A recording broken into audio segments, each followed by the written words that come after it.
Halo keluarga Indonesia, apa kabar? Senang sekali saya Astia bisa kembali menemani Anda di acara Kumpul Keluarga. Keluarga Indonesia, kata toxic positivity kayaknya lagi hits banget akhir-akhir ini. Nah, ternyata ini bukan cuma mungkin kalau kita lihat ini antara relasi dengan teman, dengan pasangan, bisa juga. Ternyata ini juga bisa loh terjadi antara relasi anak dengan orang tua. Sejauh mana sih ini berpengaruh pada pola asuh, kita akan bahas bersama psikolog kita Mbak Ayu Sutomo ya. Halo Mbak Ayu, apa kabar? Baik, alhamdulillah. Dika apa kabar? Aku baik. Mbak Ayu, nih toxic positivity ini kayaknya lagi hits banget. Di media sosial juga sering dibahas. Banyak ya. Ini kayaknya suatu hal yang akhirnya membuat orang berkaca, oh iya ya, bisa jadi saya toxic loh selama ini walaupun saya selalu melakukan hal yang positif. Sebenarnya toxic positivity itu sebenarnya apa?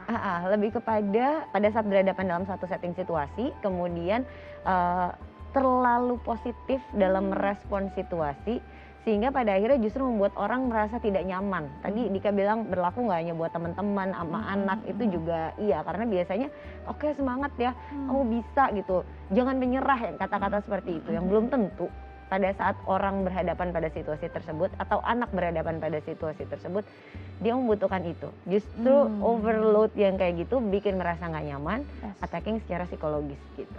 Nah, sebenarnya apa yang perlu dihindari agar tidak ke arah sana? Kalau kita bicara kan sebenarnya ya baiknya kita bicara hal yang positif pada anak. Betul. Batasannya di mana agar si positifnya ini nggak jadi toxic? Iya, benar. Seringkali kan kalau misalnya kita berbicara, kalau kita ngomong toxic positif itu kan lebih kepada kayak dalam satu setting situasi yang buruk, orang dipaksa untuk segera melihat makna baik. Segera untuk kemudian, oh ya kamu pasti bisa, kamu yakin kamu bisa gitu. Tapi sebetulnya kan ada yang namanya pada saat berhadapan pada situasi yang nggak menyenangkan, ada yang namanya perasaan. Nah, perasaan itu sebetulnya harusnya diterima terlebih dahulu. Bukan kemudian langsung dibilang nggak usah sedih, semangat lagi ya, nggak usah nangis-nangis, langsung nanti kamu pasti bisa untuk melakukannya ya gitu. Nah, kalau kita sudah berbicara mengenai perasaan, sebetulnya paling penting dari perasaan itu adalah diterima terlebih dahulu.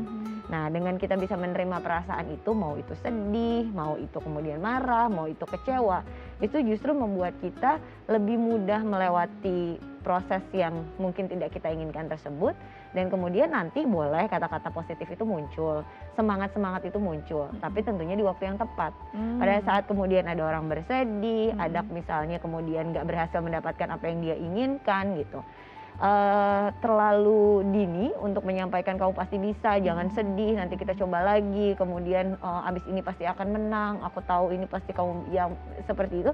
Kadang itu justru membuat anak merasa iya ya seperti itu ya, tapi aku kan sekarang emang lagi sedih, seolah-olah perasaannya itu nggak diterima, seolah-olah kamu nggak boleh sedih, abisnya harus langsung pindah move on untuk ke yang lainnya gitu kan.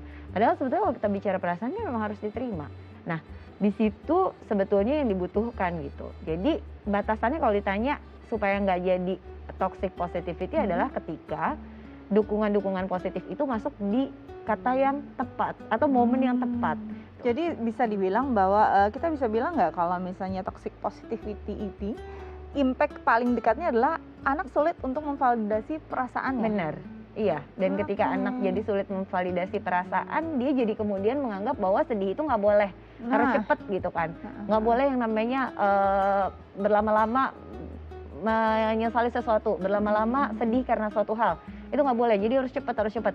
Nah, jadi nggak bernafas kan untuk kemudian menikmati semua perasaan-perasaan itu. Padahal kan itu penting. Bayangkan kalau kita menjadi individu dewasa yang setiap langkah hidup kita bilang nggak boleh sedih, harus happy terus. Itu kan menekan perasaan dan itu kan menjadi jauh lebih berat nanti. Sebenarnya kalau kita dalam mode satu gawai gitu, dia harus standby terus ya. Harus standby apapun kondisinya, dia harus selalu bisa jadi posisi yang seperti itu gitu ya. Nah, ini berarti kalau bisa secara jangka panjangnya bisa nggak sih anak ini akhirnya nggak realistis? Nggak realistis ya, jadi seolah-olah tuh semuanya tuh positif, semuanya itu baik gitu. Padahal kan kita perlu menjadi sesuatu tuh kan seimbang ya.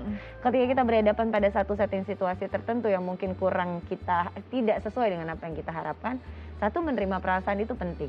Mau sedih, mau kecewa, mau marah, diterima dulu perasaannya. Kemudian kita juga harus mampu untuk mengevaluasi diri secara objektif. Sebetulnya kurangnya di mana sih gitu kan.